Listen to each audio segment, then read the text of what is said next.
Hi, this is John Rowell for the Rowell Report. What if the religious wars which took place during the Middle Ages didn't end? What if they're still going on? So we're going to take a look at that in reference to Ukraine. And if you like this video at any point, please hit the like button, share, and subscribe. So the religious wars, what are those? Religious wars can be between Catholic and Protestant, Catholic and Orthodox. It can be between Christians and Muslims. It can be between Muslims and Hindus. These are all religious wars. So in the year 1054, after many years of conflict between the Pope in Rome and the Patriarch in Constantinople, there was a schism in which the two churches separated, and so you have Poland and Hungary as part of the Catholic Church, and the areas east of Poland and Hungary were Orthodox. So this is important because you'll see this now in what's going on in Ukraine. So yes, religious wars, they go on all the time, and they go on everywhere. So we have, if we go back to this map, we have Poland and Hungary, and we have the Orthodox areas. Well, the Pope sent missionaries to the Orthodox areas, and as the Polish-Lithuanian Commonwealth began to expand eastward, they began to overtake areas that had the Orthodox Church, and for one reason or another, the people who were Orthodox became Catholic, not too sure forcibly or by choice, but anyway, there was a meeting called the Union of Brest in 1595 to 1596, in which it was agreed that they would form the Ukrainian Greek Catholic Church, and that would be the church of those who used to be Orthodox and are not now obey the Pope rather than the Patriarch in Constantinople. So anyway, the creation of the Ukrainian Greek Catholic Church is a key historical fact to understand in the whole problematic in Ukraine, because it becomes very closely connected with the nationalist independence movements that take place in Ukraine. And eventually we get somebody called Stefan Bandera, who was a revolutionary. He was a Ukrainian Greek Catholic leader. His brother was a Ukrainian Greek Catholic priest, and he begins to lead this movement of independence, and then associates himself with the Nazis, and gets basically the association of him being a Nazi, but he really wasn't a quote-unquote a Nazi, but he did believe in the National Socialist principles that came from Germany about ethnic superiority, about the racial superiority, the cultural superiority of the burnt earth, in order to make space for your ethnically superior race of people. So that was Stefan Bandera, and so there is a lot of history going on before he comes into power as a leader of the Ukrainian ultra-nationalist movement. And we have the Ukrainian Greek Catholics being forced to become Orthodox again, and then in 1937-38 they get their new lease on life. They begin to express independence and nationalist desires.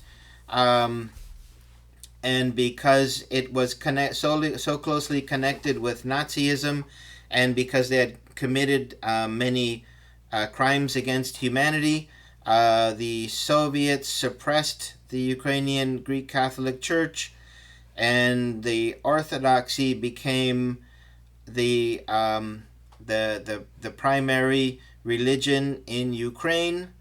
Then when you have the fall of the Soviet Union, the Ukrainian Greek Catholic Church reemerges and begins to again uh, create this movement of independence, of nationalism, and rejection of anything that comes from Russia, whether it's their culture, their religion, their language, um, and political direction from Moscow. So this emerged in the 1990s. We have the Maidan Revolution in 2014, in which democratically elected ruler is thrown out by many groups, among which were ultranationalists who are connected with the with the Ukrainian Greek Catholic Church. And eventually we get kind of a Maidan of the Russian Orthodox Church in Ukraine, and they create the Ukrainian Orthodox Church. So that was in 2019. And we even get the United Nations piping in on this whole matter, talking about the persecution of the Ukrainian Orthodox Church, which is really a schismatic church. It doesn't really have any. It was loosely connected with the ecumenical patriarch of Constantinople, but it doesn't really have. It doesn't really exist. It's just a creation by political figures to destroy the Russian Orthodox Church in Ukraine and create from it a Ukrainian Orthodox version. So basically, again, a war of religion, and the ecumenical patriarch of Constantinople, instead of rejecting taking control over that church, said that he was first among equals. And if you go back to the initial map of the schism, the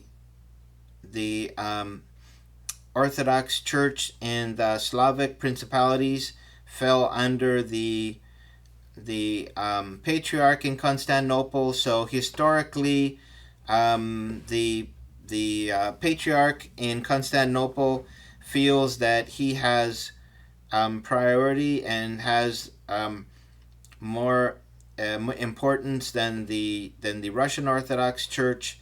So anyway, I don't want to go too much more into this story, but anyway, if we continue on and we take a look at the religions in Ukraine, and again, I'll take the links from all of these sources and put them down below. So you have Catholicism, which is just this little chunk. It's basically Lviv or Lvov, however you would like to say that.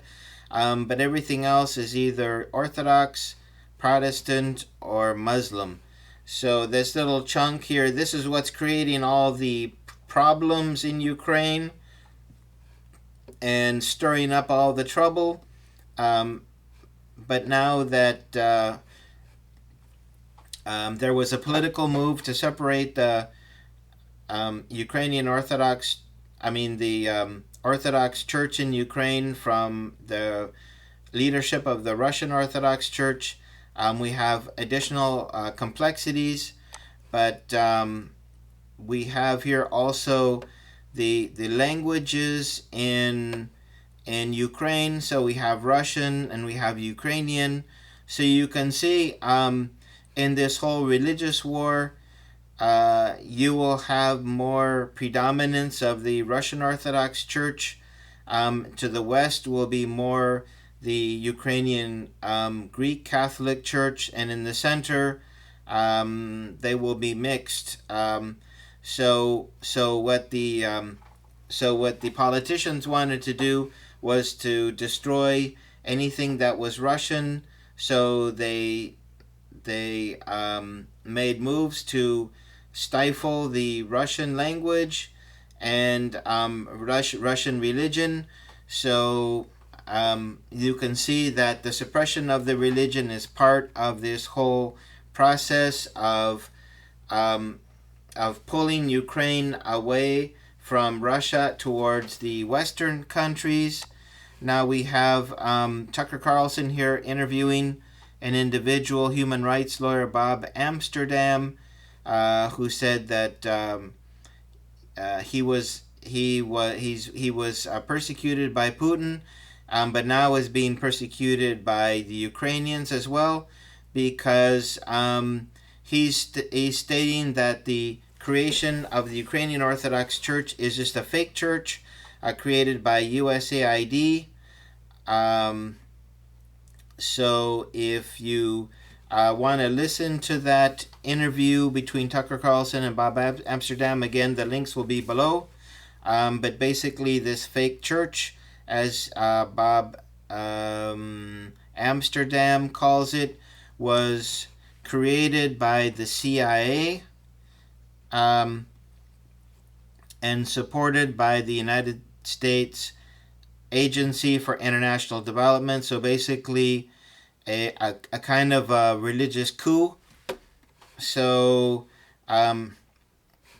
anyway, we move on here to understand a little bit more about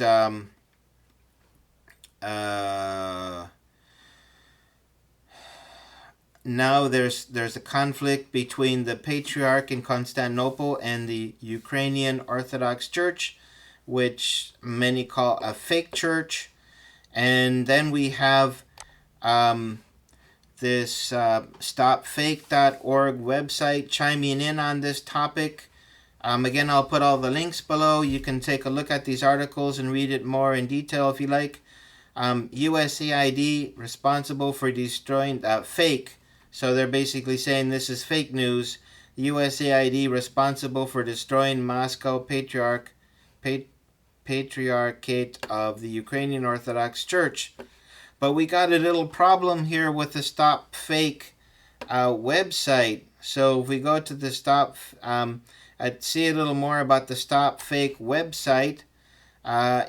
You'll see that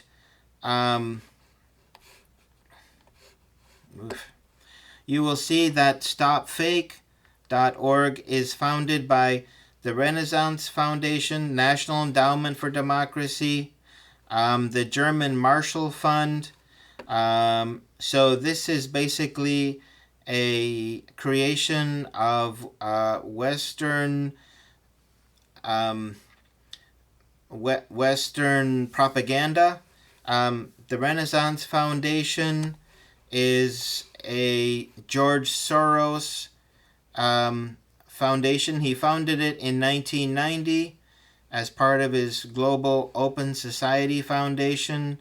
So basically, George Soros went into Ukraine in 1990 to basically turn Ukraine against Russia, and the one vehicle he was going to use was religion. So George Soros, among others, was involved in along with the National Endowment for Democracy, National Democratic Institute, German Marshall Fund, USAID. They created the Ukrainian Orthodox Church basically to destroy the any influence of Russia or Russian religion in Ukraine. So we have this other article. USAID threatens Zelensky with revolution if government stops Ukrainian Orthodox Church. So again, I'll leave all the links below. There's a lot of different sources I want to go to here. But anyway, what is the whole the question then becomes, who's run is the government running the religion, or the religion running the government?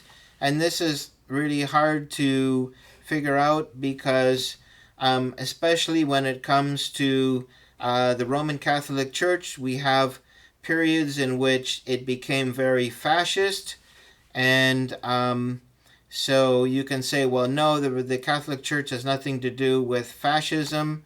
Um, and in any case, we have this article here, Mussolini and the Catholic Church. And I get myself out of the way here so we can get down to the key point. Okay, added to this, I'm just reading this paragraph.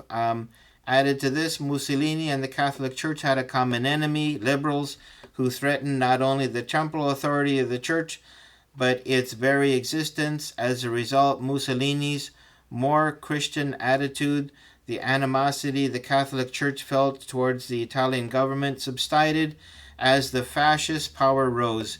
Pope Pius XI saw Mussolini as a man sent by Providence, and fascism as a vehicle of moral regeneration. So there you have it. The Catholic Church accepted fascism, and not only that, it praised it as a vehicle of moral regeneration. And then we have, this is in Italy. Now we have Germany. Okay, again, fascism. This is German fascism, otherwise called Nazism. And we have Catholic prelates participating along with Nazis with the Nazi salute.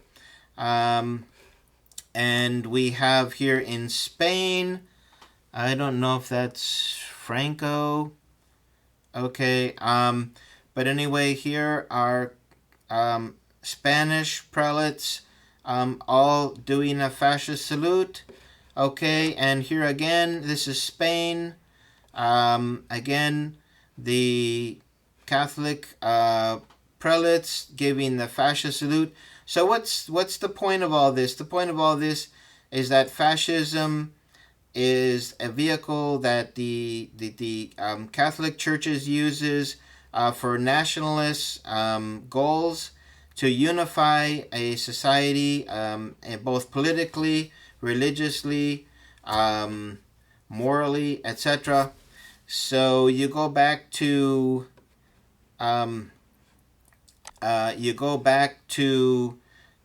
Ukraine. What was the purpose of fascism in Ukraine? So you have to ask yourself that question, because if this is a fight of religions between Catholicism and Orthodoxy, why is this nationalist fascist tendency so strong? Because the Ukrainian Greek Catholic Church feels that its very existence is threatened by orthodoxy, so it needs to create a separate state.